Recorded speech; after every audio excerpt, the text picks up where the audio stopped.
ప్రియమైన వాళ్ళారా, ప్రభువైన యేసుక్రీస్తు నామములో అందరికీ వందనాలు.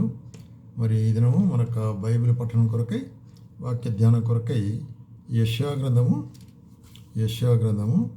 43వ అధ్యాయము 19వ వచనము. యెషయా గ్రంథము 43వ అధ్యాయం 19వ వచనం చదువుతాను. ఇదిగో నేనొక నూతన క్రియను చేయుచున్నాను, ఇప్పుడు ఏది మొలచును, మీరు దానిని ఆలోచింపరా. నేను అరణ్యంలో త్రోవ కలుగజేయుచున్నాను, ఎడారిలో నదులను పారజేయుచున్నాను. కాబట్టి దేవుడైన యెహోవా యెషయా ద్వారా చెప్పే కారణం ఏంటంటే, ఇదిగో నేను ఒక నూతన క్రియను చేయుచున్నాను, నూతన క్రియ చేయుచున్నాను. కాబట్టి అది ఇప్పుడే నేను ప్రారంభిస్తున్నాను. నూతన క్రియ, నూతన విధమైనటువంటి ఆయన కార్యములు, నూతన విధమైనటువంటి ఆ యొక్క పనులు అనేటువంటివి మరి మనుషుల జీవితాల్లో, ఇక్కడ ముఖ్యంగా ఇశ్రాయేలు జీవితంలో నెరవేర్చాలని దేవుడు కోరినాడు. అట్లాగే మనుషులందరి కొరకు ఆయన నూతన కార్యములు మరి వారి మధ్యలో చేయాలా అనేటువంటి కార్యాన్ని దేవుని యొక్క ఉద్దేశము, ఆయన యొక్క చిత్తమైనది. కాబట్టి మొట్టమొదటి మనం ఏం చూస్తున్నామంటే, ఈ విధముగా నూతనమైనటువంటి విధముగా ఉండేటువంటి వారు, లేక ఆయనందు విశ్వసించిన వారు వారు నూతనమైనటువంటి యొక్క మరి కార్యములు పొందేవారు ఉంటాం. మొట్టమొదటిగా వారు నూతన మనుష్యునిగా ఉండేటువంటి వారు ఉంటారు, నూతన మనుష్యునిగా తయారు చేయబడతారు. చూడండి, యెహెజ్కేలు గ్రంథంలో ఒక మాట చదువుతాను, 19వ వచనం. యెహెజ్కేలు గ్రంథము 11వ అధ్యాయం 19వ వచనం. వారు నా కట్టడలను నా విధులను అనుసరించి గైకొన్నట్లు నేను వారి శరీరంలో నుండి రాతి గుండెను తీసివేసి వారికి మాంసపు గుండెనిచ్చి వారికి ఏక మనసును కలుగజేసి వారి యందు నూతన ఆత్మను పుట్టింతును. నూతన ఆత్మ. సో నూతన మనుషుడికి ఏముంటుంది? నూతన ఆత్మ. దేవుడు మనకు నూతన ఆత్మని ఉద్దేశించిన వాడుగా ఉంటున్నాడు. అందుకొరకే ఆయన మరి యేసుక్రీస్తు లోకంలో ఉన్నప్పుడు నికోదేమనేటువంటి మరి పెద్ద ఆయన మరి బోధకుడు వచ్చాడు. ఆయన దగ్గర మాట్లాడుతూ యేసు ప్రభు ఏమంటాడు, యోహాను సువార్త 3వ అధ్యాయం 3వ వచనంలో మనం గమనించినట్లయితే ఆయన ఏం చెప్తుంటాడు ఇక్కడ, 3వ అధ్యాయం 3వ వచనంలో, అందుకు యేసు ఒకడు కొత్తగా జన్మించితే కానీ అతడు దేవుని రాజ్యము చూడడని నీతో నిశ్చయముగా చెప్పుచున్నాను. ఒకడు కొత్తగా జన్మించితేనే కానీ, కొత్తగా జన్మించడం must become a new man. అట్లాగే మళ్ళీ ఐదో వచనంలో కూడా, ఒకడు నీటి మూలముగాను ఆత్మములుగా జన్మించితే కానీ దేవుని రాజ్యంలో ప్రవేశింపడు. కాబట్టి నూతన జన్మ అనేటువంటిది దేవుడు మనకు అనుగ్రహించాడు. ఎందుకొరకు? దేవుని రాజ్యంలో ప్రవేశించడానికి కొరకై. ఆయన మనకు నూతన జన్మని ఇచ్చేవాడు ఉంటున్నాడు, నూతన హృదయాన్ని ఇచ్చినాడు, నూతన తలంపులు ఇస్తున్నాడు, నూతన మరి జీవితాన్ని మనకి ఇచ్చేవాడు ఉంటున్నాడు. అట్లాగే అందుకొరకే ఏమంటాడంటే, ఇక్కడ గమనించినట్లయితే మనం చూస్తున్నాము 2 కొరింథీయులకు రాసిన పత్రికలో 2 కొరింథీయులకు 5వ అధ్యాయంలో ఒక మాట చూస్తాం. 2 కొరింథీయులకు 5వ అధ్యాయంలో మనం గమనించేది ఏంటంటే 17వ వచనంలో, కాగా ఎవడైనను క్రీస్తునందున వాడు నూతన సృష్టి. ఎవడైనను క్రీస్తునందున ఎడల వాడు నూతన సృష్టి, పాతవి గతించును, ఇవిగో కొత్తవాయను అంటాడు. కాబట్టి నూతన సృష్టిగా లేక నూతన మనుష్యునిగా అక్కడ అంటున్నాడు. కాబట్టి నూతన మనుష్యునిగా మనం, ఇదిగో నేను ఒక నూతన కార్యం చేస్తున్నా అంటే మొట్టమొదటిగా ఆయన నూతన మనుష్యునిగా మనల్ని చేసేవాడు ఉంటున్నాడు. అందుకొరకే ఎఫెసీయులకు రాసిన పత్రికలో కూడా అపోస్తలుడైన పౌలు ఏమంటాడు, మనల్ని ఆయన నూతన విధంగా క్రీస్తు యేసులో మనల్ని నూతన విధంగా సృష్టించుంటున్నాడు అంటాడు, క్రీస్తు యేసులో. అందుకే 4వ అధ్యాయం 24వ వచనంలో కూడా ఏం చెప్తుంటాడంటే, నీతి యథార్థమైన భయభక్తులు కలిగిన వారై దేవుని పోలికముగా సృష్టించబడిన నవీన స్వభావమును ధరించారు. నవీనం అంటే నూతన, నవీన స్వభావమును ధరించుకునేట్టున్నారు, నూతన స్వభావమును ధరించుకునేట్టున్నారు అంటాడు. కాబట్టి నూతన విధమైన కార్యములు జరిగించుట. కాబట్టి నూతనమైన మనుషులు. మొట్టమొదటిగా ఇదిగో నుండి ఇక నూతన కార్యం చేస్తున్నా అంటే మనుషుని నూతన మనుషులుగా మేము తయారు చేస్తున్నాను అని. రెండవదిగా మనం చూస్తున్నాము రోమీయులకు రాసిన పత్రిక 8వ అధ్యాయము, 11వ వచనంలో మనం గమనించినట్లయితే ఏమంటాడు ఇక్కడ, మృతులలో నుండి యేసును లేపిన వారి ఆత్మ మీలో నివసించినడలా మృతులలో నుండి క్రీస్తును లేపిన వాడు చావునకు లోనైన మీ శరీరమును కూడా మీలో నివసించున్న ఆత్మ ద్వారా జీవింపజేయును. కాబట్టి ఇక్కడ చావునకు లోనైన శరీరము ఆత్మ ద్వారా జీవింపబడుట. కాబట్టి ఈ కార్యం మనము బాగా గమనించినట్లయితే చావులకు లోనై అంటే ఆత్మీయమైనటువంటి మరణము నుంచి నిత్య జీవంలోనికి ఆయన నడిపించినాడు. నిత్య జీవంలోనికి ఆయన నడిపించబడుకుంటున్నాడు. కాబట్టి ఏమంటాడు, మన యొక్క పాపముల చేత అపరాధముల చేత మనం చచ్చిపోయినప్పుడు యేసుక్రీస్తులో మనల్ని ఏం చేశాడు, ఆయన బ్రతికించాడు అంటాడు ఎఫెసీయులకు రాస్తూ. యేసుక్రీస్తులో మనల్ని బ్రతికించుంటున్నాడు కదా. అట్లాగే అదే 2వ అధ్యాయం ఎఫెసీయులకు రాసిన పత్రిక 2వ అధ్యాయము 6వ వచనంలో గమనించినట్లయితే ఏమంటున్నాడు ఇక్కడ, క్రీస్తు యేసునందు ఆయన మనకు చేసిన ఉపకారం ద్వారా ఆయనకు అత్యధికమైన కృపామహితం కలుగునట్టు రాబో యుగంలో కనపరిచిన నిమిత్తం ఆయన మనల్ని ఏం చేశాడు, క్రీస్తు యేసునందు మనల్ని లేపి అంటున్నాడు. అంటే మనం చనిపోయిన వారు ఉంటున్నాం. ఆత్మీయమైనటువంటి మరణం, అంతరంగికమైన మరణం, దేవుడు లేనటువంటి యొక్క జీవితం, దాన్ని ఏమంటారు, ఆత్మీయ మరణం. అయితే క్రీస్తు యేసు మనకి ఏం చేసి మనం ఉజ్జీవింపజేస్తున్న కృప ద్వారా ఆ యొక్క మరణంలో నుంచి జీవంలోనికి దాటించినాడు. ప్రేమ సోదరి, ఈ కార్యం మన జీవితంలో మనం బాగా ఎరిగిన వారంగా ఉండాలన్నమాట. కాబట్టి ఇక్కడ చూస్తుంటున్నాము, మరణంలో నుంచి జీవంలోనికి దాటించుట. అట్లాగే ఏమంటాడు, మరణించిన మీరు లేపబడి ఉంటున్నారంటాడు కదా. మీరు లేపబడినారైతే అంటాడు కొలసీలకు రాసేటప్పుడు. కాబట్టి మీరు క్రీస్తువు కూడా లేపబడిన వారైతే పైనున్న వాటిని వెదకుడి, అక్కడ నుండి క్రీస్తు దేవుని కుడిపార్శ్వన ఆశీనుడు. కాబట్టి పైనున్న వాటిని వెదకుడి అంటే పరలోక సంబంధమైన వాటిని వెదకుడి అనేటువంటి కార్యాన్ని మనం అక్కడ గమనిస్తుంటాం. అట్లాగే 3వదిగా మనం గమనించినట్లయితే ఆయన నూతన బలాన్ని ఇచ్చేవాడుకుంటున్నాడు. నూతన మనుషునిగా చేసేది మాత్రం కాకుండా, నూతన హృదయం ఇచ్చేది కాకుండా, నూతన బలం ఇచ్చేదిగా మనం నూతన బలము పొందేవారనుకుంటున్నాం. ఎట్లాగా, యెషయా గ్రంథము 40వ అధ్యాయంలో మనం గమనించినట్లయితే యెషయా గ్రంథము 40వ అధ్యాయము ఆఖరి వచనం 31వ వచనం, యెహోవా కొరకు ఎదురు చూచువారు నూతన బలము పొందుదురు, వారు పక్షిరాజులే రెక్కలు చాపి పైకెగుదురు. కాబట్టి నూతన బలము, మనం కృంగిపోయినప్పుడు, మనం బలహీనులుగా ఉన్నప్పుడు, మనం ఎంతో దుఃఖంతో ఉన్నప్పుడు ఆయన మనల్ని ఏం చేస్తాడు, ఆయన మనల్ని ఏం చేస్తున్నాడంటే నూతన బలాన్ని అనుగ్రహించేవాడుకుంటున్నాడు.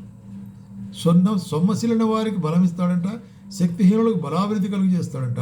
ఆయన నూతన బలమును మనకు అనుగ్రహించి, ఎప్పుడు ఆయన వైపు మనం చూసినట్లయితే, ఆయన మనం ఆశ్రయించినట్లయితే, ఆయన సన్నిధానంలో ప్రార్థించినట్లయితే నూతన బలము పొందేదము. నూతన బలము, నూతన శక్తి కూడా వచ్చిన పౌలు ఏమంటాడంటే నూతన బలము, నూతన శక్తి అనేటువంటి, అంటే ఆత్మీయమైనటువంటి శక్తి కదా. రోమిలకు 12:12లో చూసినట్లయితే ఏమంటున్నాడు ఇక్కడ చూడండి, కాబట్టి సహోదరులారా, పరిశుద్ధమును దేవునికి అనుకూలమైన సజీవ యాగముగా మీ శరీరములను సమర్పించుకుని దేవుని వాత్సల్యతను బట్టి మిమ్మల్ని బతిమాలుకొనిచున్నాను అని చెప్తూ, ఇట్టి సేవ మీకు యుక్తమైనది. మీరు ఈ లోక మర్యాదను అనుసరింపక ఉత్తమమును అనుకూలమును సంపూర్ణమునైన దేవుని చిత్తమే పరీక్షించి తెలుసుకోవటం వలన మారు మనసు పొంది నూతనమవుతుంటున్నారు. కాబట్టి మనసులో నూతనపరచబడుతుంటున్నారు అనేటువంటి కార్యం, నూతన శక్తిని, నూతన బలం. కాబట్టి న్యూ స్ట్రెంగ్త్ యూఆర్ గెటింగ్. అందుకొరకే 2 కొరింథీయులకు 4వ అధ్యాయంలో కూడా ఏమంటాడంటే, 2 కొరింథీయులకు 4వ అధ్యాయంలో అపోస్తలుడు పౌలు ఏం చెప్తున్నాడు ఇక్కడ చూడండి, 4వ అధ్యాయం 16వ వచనం. Yes right. కాబట్టి అంధకారంలోని వెలుగు 16వ వచనం కావున మేము అధైర్యపడము, మా బాహ్య పురుషుడు కృషించుచున్నను, అంతర్య పురుషుడు దినదినము నూతనపరచబడుచున్నాడు. కాబట్టి సోదరి, మా జీవితాల్లో విశ్వాసమైన తర్వాత మనకు కూడా వ్యాధులు వస్తాయి, బాధలు వస్తాయి, కష్టాలు వస్తాయి, శరీరంలో రోగాలు వస్తాయి. ఇది రావని చెప్పలే. అయితే మనకు నిరీక్షణ ఉంటుంది ఏంటంటే ఆయన మనల్ని స్వస్థపరిచేవాడుకుంటున్నాడు. కాబట్టి ఒకవేళ మనం శరీర విషయంగా మనం బలహీనమైన కూడా, మన కండరాలు, మన శరీరము, మనకు ఎముకలు బలహీనమైనప్పటికీ కూడా అంతరంగ పురుషునిందు, అంటే ఆత్మీయ పురుషునిందు మనం బలపరిచేవాడుకుంటున్నాడు. అంతరంగ పురుషునిందు మనము దినదినము బలపరిచేవాడుకుంటున్నాడు ఆయన. ఎందుకంటే మనము చూసినట్టయితే మేము దృశ్యమైన వాటిని చూడక అదృశ్యమైన వాటిని చూస్తున్నామంటాడు. అది మన యొక్క దృష్టి. క్రైస్తవుల యొక్క దృష్టి ఏంటంటే అదృష్టమైనది చూచుట అనేటువంటి కార్యం మనం ఇక్కడ గమనించే విధంగా మనం చూస్తున్నామంట. కాబట్టి నూతన శక్తిని పొందిన వారముగా మనల్ని చూస్తుంటున్నాము. తర్వాత 4వదిగా మనం గమనించినట్లయితే నూతన పేరు మనకు అనుగ్రహిస్తూ ఉంటున్నాడు. నూతన పేరు కదా. యెషయా గ్రంథంలో చూసినట్లయితే యెషయా గ్రంథము 56వ అధ్యాయం 56వ అధ్యాయము 5వ వచనంలో ఏం చెప్తున్నాడు ఇక్కడ మరి చూడండి. నా నిబంధనను ఆధారము చేసుకొనుచు యెహోవాకు దాసులై యెహోవా నామమును ప్రేమించు ఆయన పరిచర్య చేయవలని ఆయన పశ్చిమను చేరని అన్ని జనులు నా పరిశుద్ధ పర్వతమును తోడుకొని వచ్చేదను. నా ప్రార్థన మందిలో వారిని ఆనందింపజేసేదను. నా బలిపీఠం సన్నిధి వారి దహనములు అర్పించదురు. నా మందిరము సమస్త జనులకు ప్రార్థన మందిరం అనబడును అంటున్నాడు. కాబట్టి ఏమంటున్నాడు ఇక్కడ మరి నా నామము నూతన నామం కదా, దాసులైన యెహోవా నామమును యెహోవాకు దాసులు అనేటువంటి ఒక నామం మనకు ఇవ్వబడేది. కాబట్టి నూతనమైన పేరు. అది కొరకే నూతన నిబంధనలు కూడా మనం ఏం చూస్తున్నామంటే అపోస్తుల కార్యములు 11వ అధ్యాయంలో ఇక్కడ మరి స్టెఫను పరిచర్య చేసిన తర్వాత మరి అంత్యోకయ అనేటువంటి ప్రదేశంలో దేవుని స్వార్థ ప్రకటిస్తుంది. పౌలును అంత్యోకయలో ఉన్నాడు అక్కడ. వారు పరిచర్య చేసిన తర్వాత ఏం చేస్తారు, వారు కలిసి 1 సంవత్సరం అంతయు సంఘములో ఉండి బహుజనులు వాక్యం బోధించారు. కాబట్టి స్టెఫను పౌలు ఇద్దరు కలిసి ఆ అంత్యోక అనే పట్టణంలో ఉండి అక్కడ ప్రజలకు దేవుని వాక్యం బోధిస్తూ వచ్చినారు. అప్పుడు అనేకులు దాన్ని విశ్వసించినారు. అప్పుడు ఆ యొక్క పట్టణంలో ఉండేవారు ఏమన్నారంటే, వీరు మరి మొట్టమొదటి అంత్యోకయలో శిష్యులు క్రైస్తవులు అనబడిరి. అది కొత్త పేరు, క్రైస్తవులు అనేటువంటి పేరు అక్కడ ప్రారంభమైంది. కాబట్టి క్రైస్తవులు అనేటువంటిది మాసిదోనియాలో ప్రారంభమైంది. అట్లాగే ప్రకటన గ్రంథంలో చూసినట్లయితే ఇక్కడ మరి యోహానుకి ఇచ్చిన దర్శనములో మరి మనకేం చెప్పబడుతుందంటే 3వ అధ్యాయంలో ఇదిగో జయించువానికి నేను నా యొక్క నామమును ఇచ్చేదని అంటున్నాడు. ఆయన నామం అంటే అది మహోన్నతమైనటువంటి మహిమాకరమైనటువంటి నామం అది. కాబట్టి చూడండి, నేను త్వరగా వచ్చుచున్నాను. 12వ వచనంలో జయించువారిని నా దేవుని ఆలయంలో స్తంభముగా చేసేదను, అందులో నుండి వాడిక మీదట ఎన్నటికీ వెలుపలికి పోడు. మరియు నా దేవుని పేరును ఆ దేవుని పేరును పరలోకములో నా దేవుని యుద్ధ నుండి దిగి వస్తున్న నూతనమైన యెరూషలేమును నా దేవుని పట్టణపు పేరును నా క్రొత్త పేరును వారి మీద రాసేదను. కాబట్టి క్రొత్త పేరు ఎవరికి? జయించే వారి కొరకై. అంటే పరిశుద్ధులుగా ఉండి ఆయన నామములో శత్రువును జయిస్తూ మనం జయ జీవితం గడిపిన వారికి ఇక్కడ మరి చూస్తున్నట్లయితే ఇది ఎవరికి చెప్తుంటున్నాడంటే మరి గమనించినట్టయితే ఫిలదెల్ఫియా సంఘానికి చెప్తుంటున్నాడు. ఫిలదెల్ఫియా సంఘానికి అక్కడ సహోదర ప్రేమలో ఐక్యతలో అత్యధికం ఉంటున్నారు. అటువంటి వారికి ఏమిస్తాడంటే ఆయన మరి నా దేవుని పేరు పరలోకం నుండి వచ్చినట్టు నా దేవుని పట్టణ పేరు నా క్రొత్త పేరు వారి మీద వ్రాసేదను. కాబట్టి ఇదిగో నేను సమస్తమును కొత్తగా చేస్తుంటున్నాను అంటున్నాడు. కొత్త పేరు కదా. అట్లాగే మనం చూసినట్లయితే మరి 5వదిగా ఏం చూస్తామంటే ఆయన మన నోట క్రొత్త గీతము, కృతజ్ఞతా గీతం, స్తుతి గీతము మన యొక్క నోట చెప్తున్నాడు. అందుకొరకు ఏమంటాడంటే కీర్తనకర్త మరి చూసినట్లయితే ఒకప్పుడు నేను ఎట్లాగున్నాను, జిగటగల దొంగ ఊబిలో నేను పడి ఉన్నప్పుడు కదా, యెహోవా కొరకు నేను ఎదురు చూశాను. నాశనకరమైన గుంటలో జిగటగల దొంగ ఊబిలో అంటే పాపములో పడి పొర్లుతూ ఉండేటప్పుడు. పాపములు ఎటువంటి స్వభావం అంటే మరి మురికిలో, పాపములో, అసఖ్యమైన కార్యాల్లో, అసఖ్యమైన ఆలోచన, దృష్టి కార్యముల్లో వాటిలో పడి నేను పాపములు కొట్టుకొని పోతుండకుండా మరి ఊబిలో పడి ఉంటున్నాను. దాంట్లో నుంచి నన్ను ఎవరు లేవనెత్తలేకపోయినారు. అయితే నా ప్రభు నా చేయబట్టి లేవనెత్తి క్రీస్తుని బండ మీద దాన్ని నిలబెట్టాడు. కాబట్టి ఏం చెప్తాడు, తనకు స్తోత్ర రూపముతో క్రొత్త గీతం పాడేదను. కొత్త గీతం ఏంటిది? ద సాంగ్ ఆఫ్ సాల్వేషన్, కొత్త గీతం, నా రక్షణా గీతం అనేటువంటి. ఎందుకంటే దేవుడు నన్ను రక్షించినాడు అనేటువంటి కారణం. అట్లాగే మనం గమనించినట్లయితే కీర్తనలో అనేక చోట్ల నూతనమైన కీర్తన, నూతనమైన గీతం అనేటువంటి కార్యాన్ని మనం చూస్తున్నాం. 96వ కీర్తనలో కూడా ఏమంటాడు, యెహోవా మీద కొత్త కీర్తన పాడుడి, భూజనులారా యెహోవా మీద పాడుడి, యెహోవా మీద పాడుడి, ఆయన నామమును స్తుతించుడి, అనుదినము ఆయన రక్షణ సువార్తను ప్రకటించుడి. కాబట్టి every day you must Singh and declare his ఆయన రక్షణ సువార్త ప్రకటించాలంటాడు. ఆయన మీద కొత్త గీతమును, నూతనమైన గీతం అంటే నూతనమైన ఉత్సాహము మనకు కలిగినప్పుడు నూతన గీతం మనకు వచ్చేదిగా ఉంటుంది. అందుకే 98వ కీర్తనలో కూడా యెహోవా ఆశ్చర్యకారం చేసి ఉన్నాడు. ఆయన చేసినట్టుగా ఆశ్చర్యకాలను బట్టి ఆయన గురించి క్రొత్త కీర్తన పాడుడి అంటాడు. కొత్త కీర్తన పాడు. కాబట్టి ఎక్కడ చూసినప్పుడు కొత్త కీర్తన, కొత్త కీర్తన, కొత్త పాట అంటున్నాడు. అందుకే 144 కీర్తనలు కూడా 144 కీర్తన 9వ వచనం, 144:9 ఏమంటున్నాడు ఇక్కడ, దేవా నిన్ను గురించి నేను కొత్త కీర్తన పాడేదను, 10 తంతుల సితారతో నిన్ను కీర్తించదును. కొత్త కీర్తన పాడేది మాత్రం కాకుండా వాద్యం కూడా వాయిస్తానంటున్నాడు. అంత సంతోషం. కాబట్టి ఇదిగో నేను సమస్తమును కొత్తవిగా చేస్తున్నాను అంటున్నాడు అనమాట. అదే 149 కీర్తనలు కూడా మరి యెహోవా కొత్త కీర్తన పాడుడి, భక్తులు కూడుకొని సమాజంలో ఆయనకు స్తోత్ర గీతం పాడుడి. కాబట్టి భక్తులందరూ కూడా ఆయనకు స్తోత్ర గీతం పాడవలసి వారు ఉంటున్నారు అనేటువంటి కార్యాన్ని మనం చూస్తున్నాం.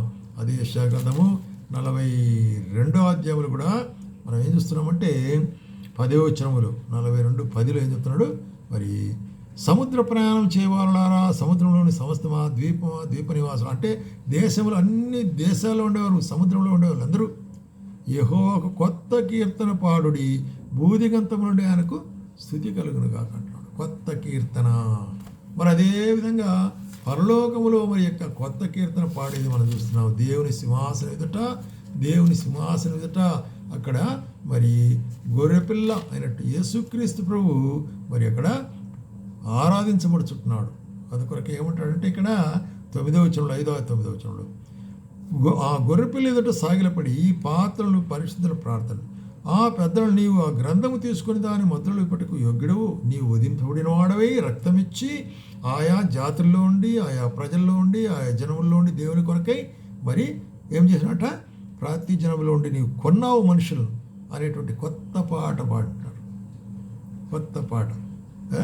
అన్ని జనాంగంలో నుంచి అక్కడ మనుషులు చేరుంటాడు. కాబట్టి ఏమంటే కనుక వారు భూలోకమందు నిన్ను ఏలుదురని కొత్త పాట పాడుదురు. కాబట్టి ఈ విధంగా కొత్త పాట. అందుకొరకే మనం యెషయా గ్రంథము 43వ అధ్యాయంలో చూసే కార్యం ఏంటంటే, ఇదిగో నేను ఒక నూతన క్రియను చేస్తున్నాను, ఇప్పుడే అది మొలెచ్చును, దానిని ఆలోచింపరా. కాబట్టి ఏమిటా నూతన కార్యము?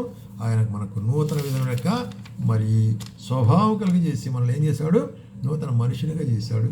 అట్లాగే నూతన విధంగా మరి ఆత్మీయమైనటువంటి మరణంలో నుంచి ఆత్మను జీవంలోనికి నడిపించినాడు. అంత మాత్రం కాకుండా ఆత్మలో నూతన బలాన్ని ఇచ్చినవాడుగా చూస్తున్నాం. అట్లాగే నూతనమైన పేరు మనకి ఇచ్చినాడు. దేవుని సేవకులు, దేవుని ప్రజలు, క్రైస్తవులు అనేటువంటి పేరు మనకు ఇచ్చుంటున్నాడు. అట్లాగే నూతన గీతాన్ని ఆయన మనకి ఇచ్చినాడు. ఎప్పుడు కూడా ఆయన స్తుతించేటట్లు, ఆయన స్తోత్రించి కీర్తించేటట్లు నూతన గీతం మన జీవితంలో, నూతన గీతం.